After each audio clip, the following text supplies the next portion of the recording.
Live now? No intro music? Oh, man, straight to it. All right, welcome to This Week in Real Estate. This is Jonathan Harmon with the J Harmon Home Team of Keller Williams. And we are, our guest, we had a little miscommunication. So our guest today is going to be me and Trent. Yeah. So Trent's going to jump over here in just a minute, and we'll talk about some stuff. We're going to talk about some real estate investing, some Airbnb stuff, long-term rentals, some strategies for that kind of thing. So should be at least somewhat interesting. I would hope so. I mean, we'll see, right? But before we get started, before Trent jumps over here, we do want to give a shout-out to our friend Bryan Nale over at Primis Mortgage. Bryan is a big supporter of all things Spread the Positive, which, by the way, I know I'm not supposed to say anything, but I'm going to say this.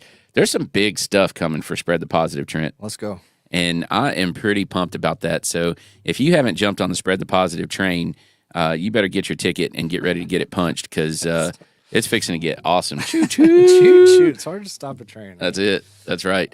So anyway, I can't believe I just choo-chooed on Facebook Live. But all right, here we go. Anyway, let's play Bryan. Bryan Thank you, Nale. Bryan. You're the best. Hey, my name is Bryan Nale. I'm a mortgage loan officer with Primis Bank Mortgage, and I want to tell you that I absolutely love being a member of the Spread the Positive Network. It's such a great And we mission. love you being it a helps part. bring so much positivity to our community. It's a true pleasure to be part of. There are a lot of ways to navigate financing a home, and in markets like this, having the advice of a trusted local professional is key to making sure you get the right advice for your specific circumstances. Whether you're interested in the purchase of a new home, a second home, or have a need for a refinance, I'd love to earn your trust. If I can help you nail your mortgage, call me at 615-243-3976 or visit nailyourmortgage.com, and I'll be happy to talk with you. Primis Mortgage is a subsidiary of Primis Bank, a member FDIC, equal housing opportunity. As always, all loans are subject to approval. Primis Mortgage, NMLS number 1894879. There we go. Trent, you look very tall over there. That chair's way up. Oh, is it? All right. That's perfect. Hang on. Oh, that's much better. Okay. So, hi, Trent. Hey, Jonathan. How are you? I'm good, man. Good. So, all kinds of fun stuff going on, and we had somebody scheduled. We're going to get him rescheduled, and the guy that we had scheduled does a lot of real estate investing and some different approaches to things, some flips, he does kind of all of that stuff, and it's always cool to talk to those folks. Yeah, I have the caption for him still on right now. So okay. They can read all about Nick. Yeah, So I forgot to change that. We'll get Nick rescheduled. It was purely a miscommunication. Yeah. And we will get him scheduled. So I've known Nick a long time, and Nick, we'll have you on here soon. We're going to get that right. Huh? We'll get it right. We will. Yep. But anyway, it happens.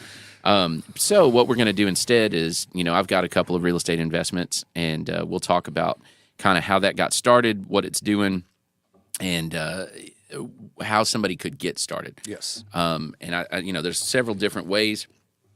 There's several ways to do it right. Wrong. There's several ways to probably do it wrong. Yep. I'm not saying that I did it right. So why don't we do it this way? Why don't you ask me questions, and then we'll flip it around. Okay, I love it. So, investing 101. Just start with let's start with you. How did you position yourself for the first one? So my first real estate investment was actually the first house that I bought. Nice. So we lived there for a couple years and decided to buy another home. Had the blessed and had the income, fortunately, to be able to purchase a second home without selling the first one. We were fairly intentional about that, about being aggressive, about paying it down, having a decent amount of equity, that kind of thing. We did take a HELOC off of that first one to have the down payment for the second one. It was a different time. This would have been probably 2010. So home prices were a little different. Rates were definitely a little different. They actually weren't spectacular at that point. They were. This was 2010, you said? Yeah, they were similar-ish to what it is to now. right now, maybe Yep. slightly lower. Yep. But home prices, of course, were much lower. Right. Bought the second house and then rented out the first one using the income off of that to pay onto the HELOC and everything else to pay that one down. Okay. And then identified a second home to purchase.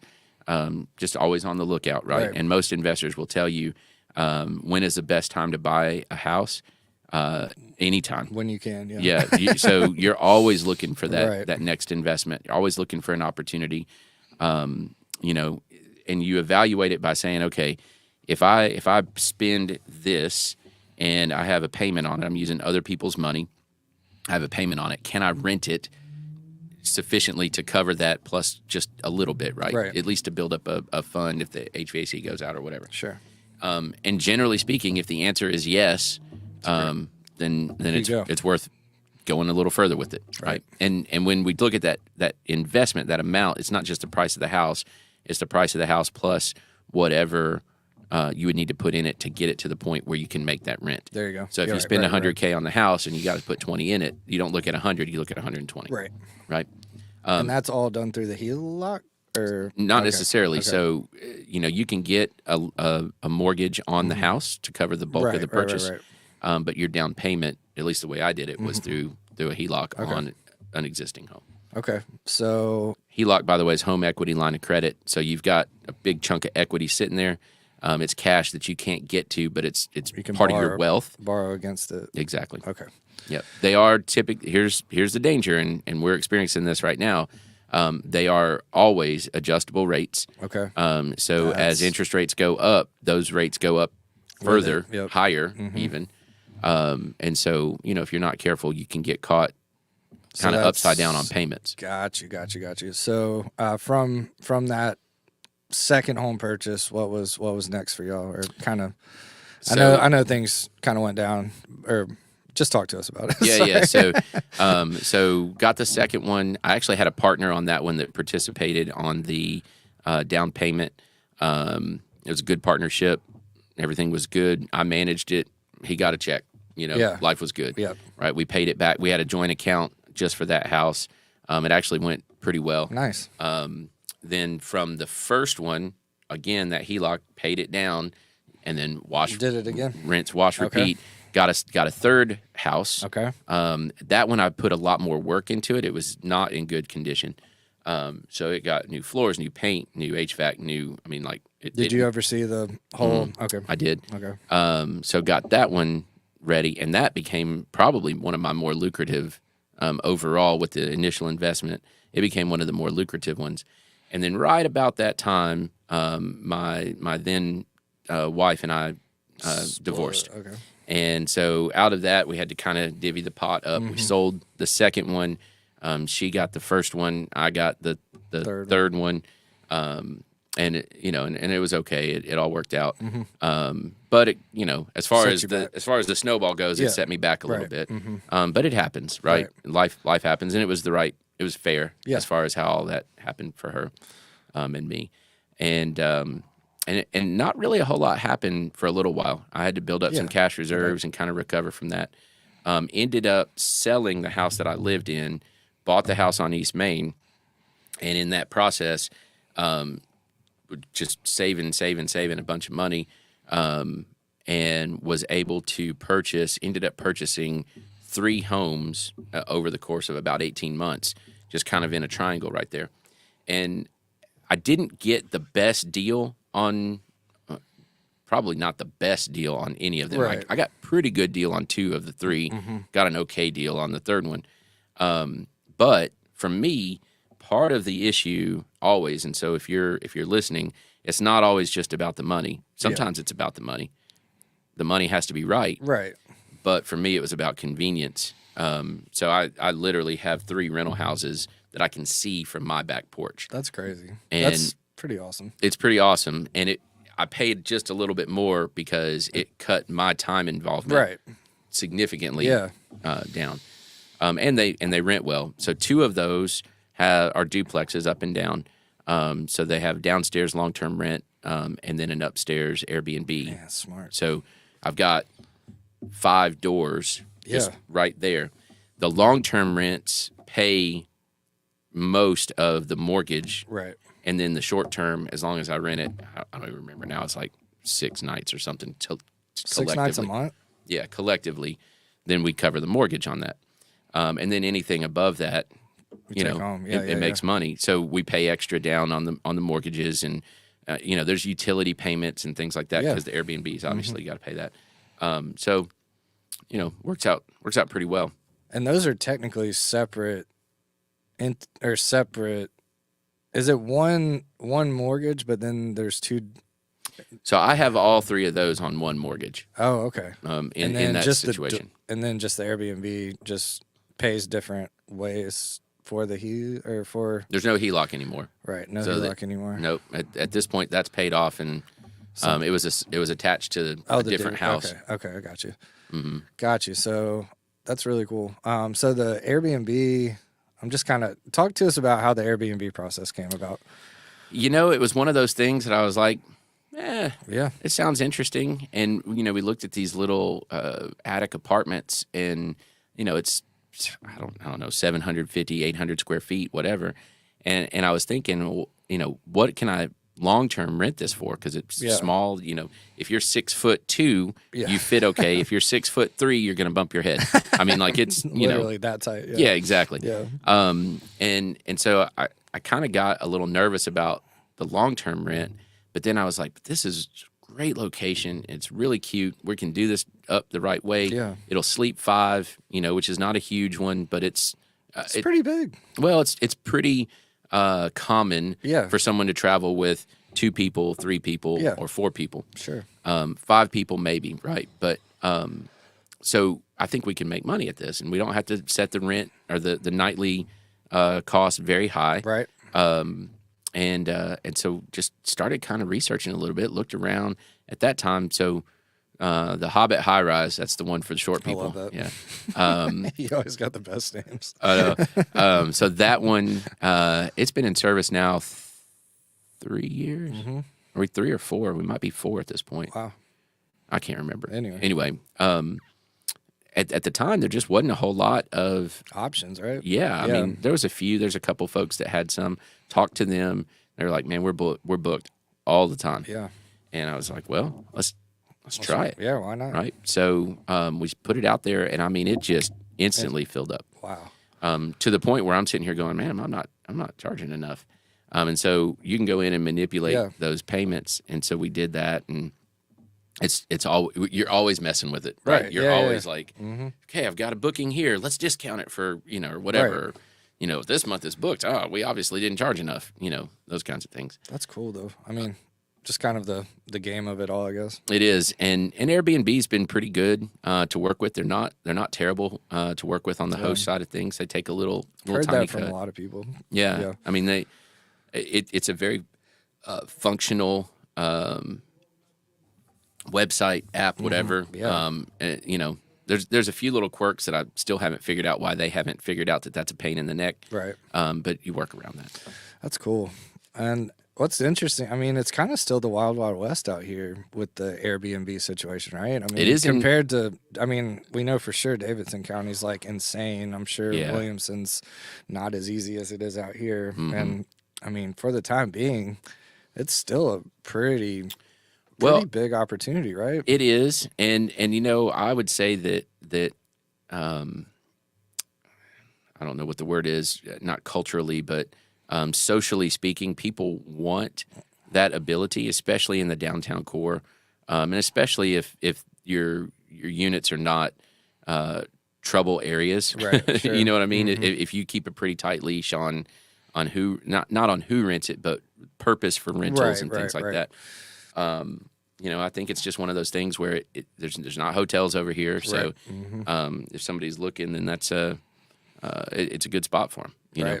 Do you think like getting further outside of, I guess, the metropolis area of Murfreesboro, is there opportunities out there? You think? I think so. I would think so too, right? Yeah, just like I mean, I think you got to have a shtick of some sort, something cool to go to a certain degree. But then being 30, 45 minutes from Murfreesboro and I would caution against, you know, we have this one thing that is our thing, unless that thing is always a thing. So expound. So a lot of folks say, "Oh, you've got those close to MTSU." I mean, my 2 Airbnbs are, you know, I don't know, half mile from campus. Right. So you must have a lot of MTSU people. And the answer to that is yes, we do have quite a few MTSU people, but it's all kinds of other stuff. Yeah. MTSU people would not keep my Airbnbs full. Okay. Okay. Now, do we have a lot of business from there? Yes. Okay. Is it the majority? It's probably the one single biggest contributor, but it's still not 50% of the attendees. Interesting. Right? Or the guests. I mean, is it games? Is it And it's all kinds of ever stuff. Okay. So it could be soccer tournament. It could Right. be somebody. We've had travel nurses. We've had people that are coming in for family reunions and weddings. And I mean, they want to see the battlefield, or they're visiting the Nashville area, but they Right. don't want to be in downtown Nashville to sleep. Man, we've had folks for Bonnaroo. We've had folks for the Renaissance Festival. We've had, it's super random. and that's what's great about our area is That's there's cool. always stuff going on. Right. That's awesome. So outside of Airbnbs, what other opportunities are you seeing for folks to, I mean, it's always based on the numbers, the situations, all of that, but like what are you seeing like as a whole? Like what's out there, and is this a good time? I know that's always the question. Sure. Yes, it's a good time Right. to buy a rental property or an investment property. Sure. You know, you got to be really careful about your expectations and your time frame. Yes. Okay? So is it a good time to buy a flip house? Okay. Let me start with this. I've never flipped a house. Okay. So I don't know exactly what those margin numbers need to be. I would say that if you're getting on the MLS to try to identify a house to flip, it's probably not a good time for that. Okay. I remember trying to pitch investors. They're like, it's listed, never mind. Yeah, like every single time. Because Yeah. that's essentially retail. Right, Right. exactly. And you're wanting to go to the yard sale store. Exactly. You know what I mean? You got to find the Or big, not even big lots. Like that's still retail. Yeah, Like you're you really going to a yard sale. Exactly. Is what you Yeah. really want. estate sale. Exactly. Yeah, exactly. The Yeah. stuff that's probably a good place to shop. I mean, Well, and you've got to uncover those, right? You got to And be right place, know somebody, the be looking best- for them. the best flippers that I know have an innate ability to identify a pain point Yep. in a property owner and have a solution for that Yep. pain point. Exactly. It's almost never money. Okay. It's almost never money. Let's go. What else? So, you know, I'm a homeowner. I just lost my job. I've got this house that's an absolute disaster, and I don't have the money to fix it up to even consider putting it on the MLS. Right? There's a literal hole in the roof, or there's a major foundation issue, or I've got 17 dogs and 25 cats, and the place smells horrible, or whatever. Right? Sure. And so as an investor, I uncover that property and I see it and I'm like, I can fix that. Obviously, it's going to cost me to do it. Right. You have this debt on it. There's this much meat on the bone, so to speak, as far as potential equity, right? And I speculate that it's only going to take me this much to get there, right? So there's a gap. Right. And that gap is big enough that it's worth my time. Right. Now, homeowner, in order for me to do that, I can pay off your debt and put a little bit of money in your pocket, whatever that magic number is, and you can, Wipe clean and just be on your way. that's it, and walk away. It's a whole lot better of a proposal than saying, here, bank, take it, Exactly. because then you get nothing, Exactly. right? So that's where the whole wholesaling. I know that's not. That It is can. wholesaling, right? Well, no, I mean, that's buying. that's just buying a it. contract. Yeah. Wholesaling, again, not something that I've done, but I know a lot of folks that do. Same. That can have a couple of different looks about it, but basically I negotiate a deal, right? I go to the homeowner, I bird dog that property, I get a contract for $100,000 to purchase this property, okay? So we've negotiated, and I'm going to buy your property for $100,000.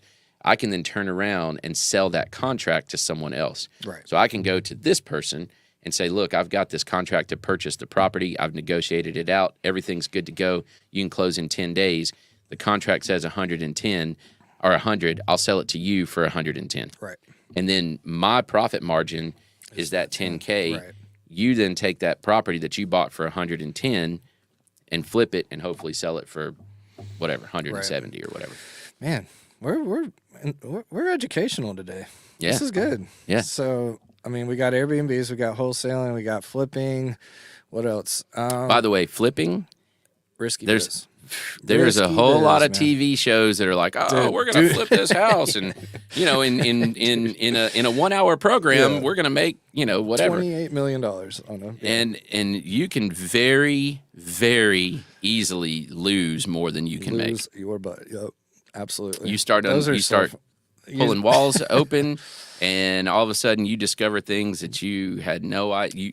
You're like, how does that happen? Yeah. That's not even natural. Right. Yeah. I still love those memes with like the HGTV couple commercials. Like, my wife trained salamanders and I sharpened Yes. colored pencils, and our budget's $2.4 million. Right. Yeah. Exactly. Yeah. Those are gold. But anyway, yeah, don't get caught up in those shows, folks. It is not all glitz and glamour. What else? So we got, I mean, that's some good stuff. And just kind of staying here locally, something I've always heard as a kind of a good entryway point into the investing side of things is trying to find a duplex and doing the house hacking route. You want to speak on that? House hacking. I don't know that Yeah. term. So you live in one side. Yeah. Yeah. I think that's a great idea. Right. And you can. And then you go keep that duplex, rent out both sides, and you're living somewhere else. and Correct. then you can leverage that. I've not purchased, other than my two that I Airbnb. I don't really have a lot of multifamily. Yeah. I don't have any multifamily Right. besides those. But I like the concept of it because, again, it's convenient, right? And it's relatively safe, I would. Well, here's what it Safer. does is if I've got an asset that's $300,000 and it rents to one person, Mm-hmm. okay? And let's say that my rent is sufficient to cover my payments and everything's good, right? Mm-hmm. It's great as long as it's full, Yeah. right? But if you have that 1 month or 2 months that it goes without a tenant in it, or that tenant that leaves wrecks it and you've got to spend a month fixing it, and then you've got another month to get somebody in there, Yeah. you lose 2 months of rent. It just kills your year, Right. But if instead that same price asset has 4 tenants and one leaves, I've got safe, 3/4 of my safer. rent still being paid. Correct. And oftentimes the aggregate of those 4 rents is more than one single. Right. So there's a little bit of room Absolutely. when life happens, and life Right. always happens. Right. That's why these duplexes, triplexes, quadplexes are like gold around here. I mean, it's such a Oftentimes they're not built as well. right. And that's a blanket statement. I understand that that's not entirely true, but it's fairly true. Right. Living in one side is awesome, especially if you can rent the other side for enough to cover the whole payment. That's a fantastic idea. I think now that's- the downside to that is you're the landlord that lives next door to your tenant. So Yeah. every time something goes wrong, Right. right? Yeah, that does come with the And they know if you're home or not. right. Yeah, You know? they really know.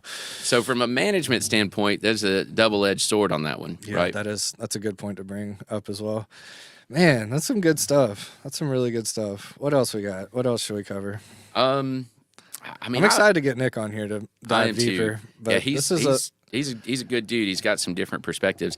I would say that as intrigued, a lot of folks are interested in it. right. And as intriguing as it sounds, it is a lot tougher than you might think. 100%. Number one, I would absolutely be cautious about being a landlord if you're not fairly handy. Yeah. Okay, That's fair. Because what you don't want to do is every single little repair that comes up, you've got to call somebody to come fix. That gets very expensive. Yes. And if you're not going to be handy, if you're not good at that, but you still want to have that investment, you look for one with a higher margin, and then you outsource the management of Right. it. Right. Speak on that. I mean, we know a few folks that's all they do. Sure. Let's shout them out. Yeah, Scott so Abernathy's, Scott yeah. and Bernard and all those guys over at PMI. Mm-hmm. There's a couple other Stones River properties. There's a few Mm-hmm. others. Scott is an educator as well. And so Scott's a great dude too. I want to give a shout out to Scott Abernathy. yeah. He's So a that good whole one. crew over there, Yeah, they're good. they're great. They're good folks. Yep. They're educators. They're good managers. And they know what they're Is doing. that essentially what Nick does too? No, Nick does more flipping and Just stuff. okay. All right, cool. As far as I know, Yeah. Nick, if I'm Can't wrong, wait tell me. Can't wait to get to the bottom of that. But for a relatively small fee, and again, as long as your margin is there, it's not a big fee at all. Right. They will manage tenant screening. They'll manage rent collection. They'll manage your books. They'll manage scheduling any repairs. But that cuts a big. I mean, not a big. It could take a large. Could take your actual profit Right. out. Right. Exactly. But especially But if it's you still find, gaining that equity, right? So it is, it's yeah. So you're still making I mean, payments. If you find yourself an accidental landlord, Yeah. where I need to sell this house, but I don't really want to sell it, but I got to move out of state for a period of time or whatever. That's and you a don't good time. really want to be a landlord, or again, you're absentee, like you're living in another state and you've got a property here. I would go that route. Yeah. For sure. I do not want a rental property that I can't be on location within about 45 minutes. Yeah. That's So, really good advice. I'm not going to own a rental property in East Tennessee, Right, most likely. And if I ever did, it would be 100%. It would be under management. Yeah. Not me, not right, my management. Right.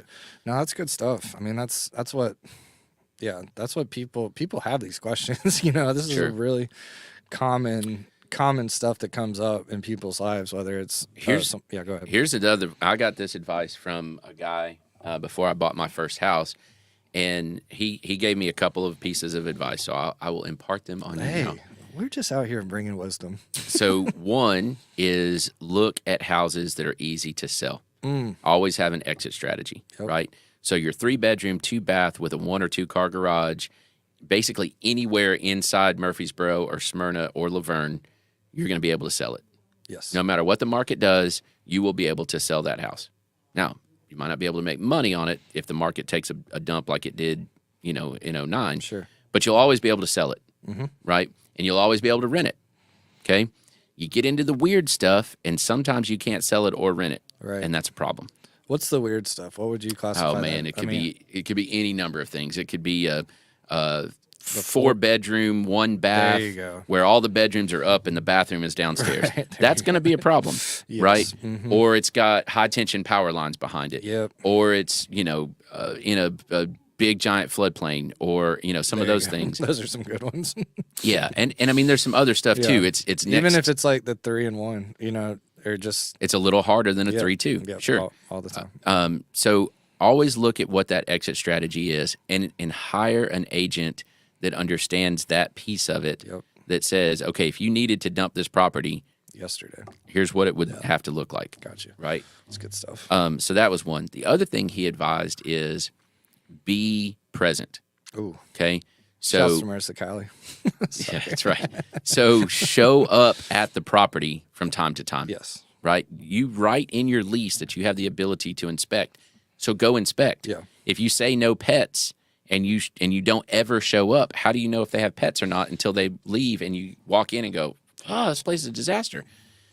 So show up. Yep. Sometimes with some of my tenants, I collect the rent at the house. They don't mail it to me. I go you get it. Okay. Sometimes I will have a deal where I change the air filters once a month. So I know that the air filters are being changed, number one. And number two, that gives me a reason to be in the house. Right. Right. So those are all things that you can do to So to what show was up. the first one? Make sure Have it's an exit sellable. strategy. Have an exit strategy. Be present. What's next? That's good. Don't get caught up in what you think is glamorous. Okay, so you can buy a house that's 2,500 square feet, 4-bedroom, 2.5 baths, 2-car garage in a great neighborhood, and you can rent that house. Oh, it's gonna bring me $3,000 a month in rent. Okay, or maybe for the same price, you can buy 2 1,200 square foot houses, that are 3-bedroom, 2-bath, 1-car garage in a neighborhood that turns over constantly. Yep. Okay.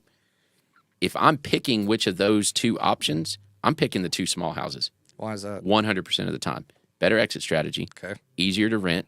Okay. They will rent in Forever. any Yeah. economy, right? There you go.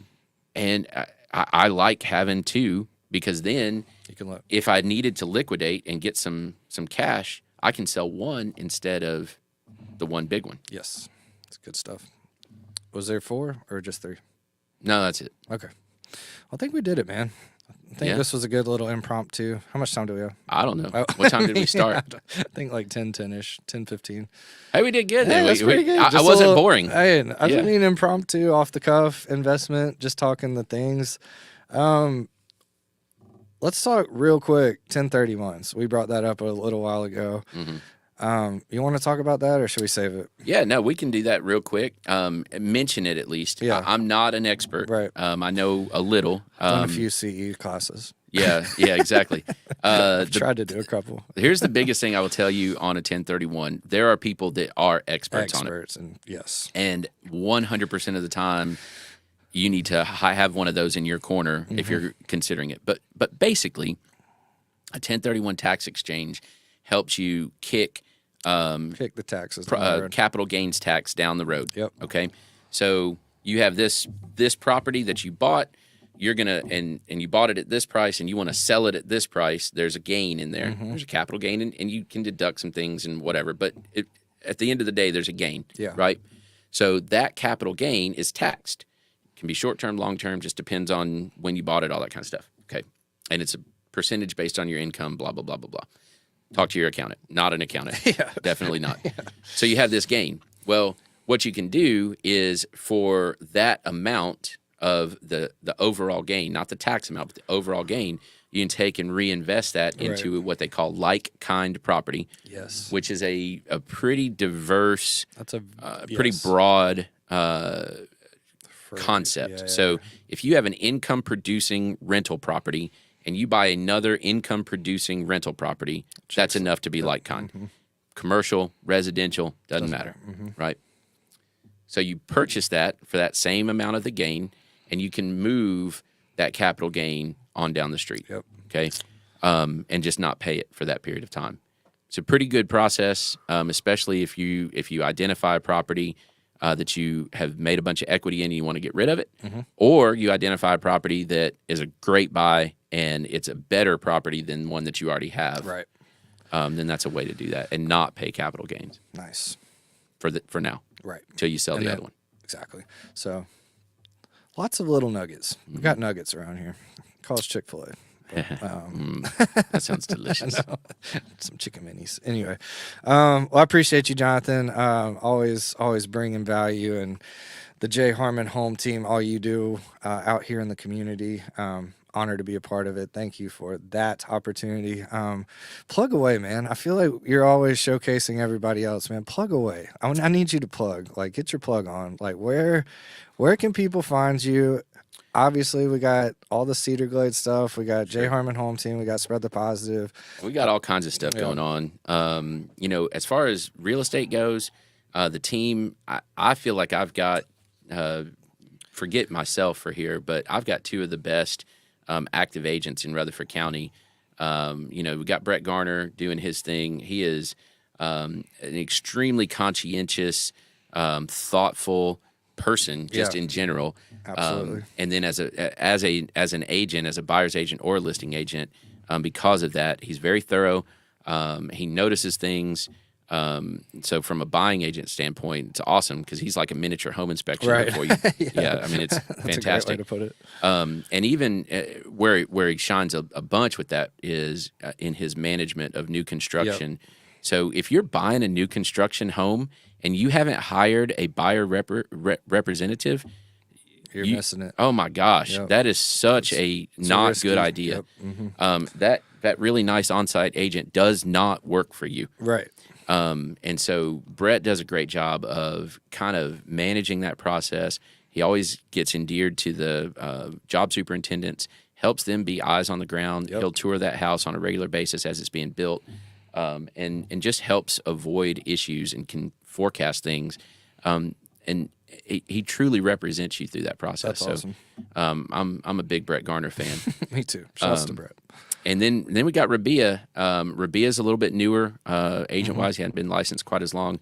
But Rabia is extremely good at follow-up. He's extremely good at negotiation. He's a better negotiator than I am. Yeah. I'm pretty good, but he's to really, the point, really man. good. He's got those eyes. He does. Right. He does. And, Look and he's straight not he's not afraid to ask. He's not afraid to push. And so from That's huge. So it is big, from so big. from either side, buyer Yeah. or seller representation. Let's figure out what makes the most sense for you, and he hooks that, and that is his mission. Yeah. And he's darn good at following through on the mission. So Really good at the photography, staging. yep, yeah, he's got Just, a he good can eye make for your house design. look impeccable. So Yep, super and talented squad. just a genuinely good dude too. So I would say at this point, we had end of October, all of November, all of December, first part of January, and things were a little slow. Just in general, the market was, so we've got capacity right now. The market's starting to ramp up a little bit. People are getting back involved. All that pent up demand is kind of coming to a head, and so we've got some capacity. If you just want to explore the option a little bit and just kind of see where we are. I mean, it's kind of like we had all those windstorms, right? And I was afraid to open the blinds and look to see what happened to my yard after all this wind. Sure. And that's kind of where we are right now. Yep. We've had a windstorm for several months now, and open the blinds, take a look at it. Maybe it's not anything that you want to get involved in, but let's learn a little bit. Yeah. Right. Let's find out. Right. And any of the three of us will sit down with you, go over your current situation, go over your goals, your wants, your desires, and we'll just determine, hey, this isn't the right time. Yeah. I'm not afraid to tell you no. People sleep on that. I think people really, that's not the common approach for a lot of folks. And I don't know. I think that's a huge thing to acknowledge. Well, a lot of people, especially right and now. Brian's the same way, right? Brian is 100% the same way. And I think that's really cool to. You're never going to bother me by asking questions about your situation. I love that. It's just not going to happen. Yeah. And there's so many people in our industry that if you mention, hey, I might consider buying a house this year. Well, let's go right now. We better do it. Yes. Yeah. That's yeah. Maybe not. Right. Maybe. Right. Maybe We're that's happy the right. to. Yeah. But oftentimes we need to wait a month or 2 or 6 or 9 or 24. I don't know. Mm-hmm. But let's look get a at real it. plan and Exactly. go about it the right way. That's what we do here. That's what we do here at J Harmon Home Team. This week in real estate, all the things. Love it, man. This was fun. I think this was a really good episode. I'm gonna throw one more thing out there. Let's go. We're switching to Cedar Glade for just a second. Okay. St. Patrick's Day. Oh yeah. It's on a Friday. 2 Fridays from now. Boy. It is going to be a party. Oh my word! We've got to talk about this because we're going to do some live streaming. Yeah. So, Secret Commonwealth. If you've never heard them before, they are a Celtic kind of eclectic band. The reality is they're just a lot of fun and they're kind of crazy. That's so the best kind. I mean, they're just a little bit out there, but they are a blast. Still family friendly. Still all the things, right? 30-year anniversary. They've been playing together for 30 years. St. Patrick's Day 30 years ago is when they started. Dude. Fact. That's incredible. It's amazing. They've been playing music together for 30 years. And they're awesome. Still friends. I mean, evidently. they're still playing together anyway. Wow. I don't get involved in all the inner dynamics there, but that's incredible. So they'll be playing in the tap room from 6 to 9. So we got them for 3 hours. Okay. We open at 4. We're releasing 2 new beers. Let's go. Rory II, which is Red King. It's going to be delicious. An Irish red. Heck yeah. And then we've got proper dry Irish stout. I tasted it 2 days ago. Mm-hmm. Delicious. It's pretty darn fantastic. Heck yeah. Heck yeah. That's awesome. And then Fitzwillies is setting up with their traditional Irish menu. So bangers and mash, corned beef and cabbage, shepherd's pie, all the gravy's made with our stout. Oh, man. Yeah, it's going to be awesome. I love all the collaboration, too, man. That's so sick. Yep. That's what it's all about, right? Yep. That is 2 Fridays from now. Man. Yeah. There's no point in planning on being anywhere else. Okay. It is the St. Patty's Day party in Murfreesboro. You heard it here first. Last year was awesome. This year's going to be awesomer. Okay. That's definitely a word. Yeah. It's in the dictionary. That's super exciting. So 317, Cedar Glade, 6 to 9. The Secret Commonwealth? Is that The what Secret Commonwealth. That's such a cool Look name, them too. up. They do crowd participation songs. I mean, love dude. I can't wait. It's gonna be epic. I will be there. I will be there for sure. Anything else? I think we did it, man. I think we did it. I think that's It it. was fun. I'm going to hand it back over to you to go wrap it up if you want Okay. to shout Bryan out one more time. You got it. So, again, we talked about Bryan Nale. He is an educator as well. He's a guy that if you have questions, if you want to get your stuff looked at as far as your mortgage ability goes, he will take a peek at it, and he'll make recommendations to put you in a better spot. Or maybe you're in a great spot, and he'll make the right recommendation to get you moving forward. So if you haven't contacted Bryan Nale, you should, just to get a checkup. And then you should contact us, and we'll get you going the right direction with your real estate needs. So thank you, Bryan. Primis Mortgage, we'll have his contact info in our comments and stuff as well. And also thank you, Bryan, for being such a supporter of Spread the Positive. Appreciate you. Bringing light to what's going right. That's it. Nailed it. It's almost like that should be a name of something. Oh, Something with the what's going right. There should be a name. yeah. Of Maybe something. like a foundation or something. Maybe. I don't know. I Something. don't know. Cliffhangers, We should folks. work on that. I feel like we have been. Yeah. All right. Appreciate you, man. Thank Have a you. great rest of the week. Talk to you soon.